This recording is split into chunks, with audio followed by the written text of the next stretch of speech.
Османлиски документи за историјата на Македонија, попис на христијанското население од Скопски Санџак, Тетовска Каза, е публикацијата која во иднина ќе биде прилика за луѓето и семејствата да ги најдат предците при формирањето на генеалошките стебла, како и за нови научни истражувања во повеќе области.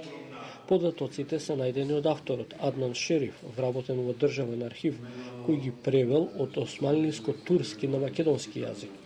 Во тогашниот попис се евидентирале населбите, мажите во семејствата, финансиската состојба на куќите, колку плаќале данок и слично. На некој начин можеме слободно да речеме дека овие се и првите чекори направени од самите османлиски власти, кои се сметат и за модерни пописи, затоа што со овие пописи веќе беа, можеме да речеме, како подлога за понатамошните спроведени пописи на територијата на Македонија од страна на османлиските власти. Се надевам дека со ова издание, истовремено покрај тоа што ќе можат да користат историчари и да го користат делото, може и од разни фели на разни научни дисциплини да се користи. Истовремено населението, денешното население, врз основа на овие изданија ќе можат да ги најдат и нивните предци кои што живееле тука. А тоа истовремено представува и едно врзување на денешното население со претходното население и представува едно големо дело, ако можеме да речеме, со тоа што во македонската историографија покрива една празнина која, да речеме, не сме имале досега објави од тој период од 19 век, поточно 1830 и натаму. Се работи за попис на христијанско население од Тетовскиот и Гостиварскиот регион со околу 100 села. Обширно за овие пописи дефтери од османлискиот период би можело да кажеме дека согласно Милет системот од тој период, според кој народот бил поделен врз основа на верската припадност, се биле создавани дефтери на христијаните, на евреите и на муслиманите. Ова се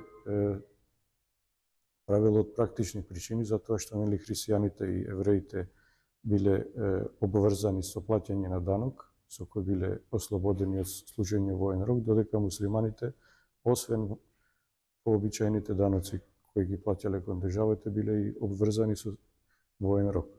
Историчарот од Тетово Бранислав Светозаревиќ вели дека овие документи од османлискиот период се огромна ризница за Македонија.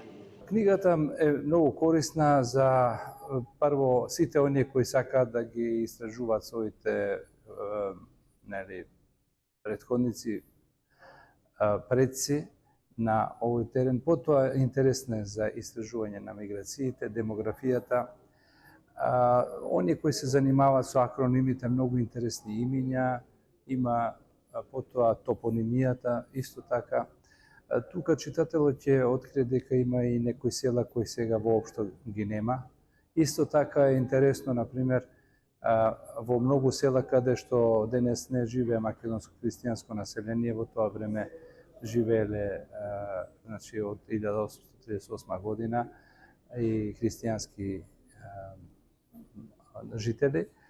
Така што се на се мислам дека ќе имаме едно корисно четиво кој ќе користи за повеќе науки, но и за сите оние кои работат на своите генеалошки стебла.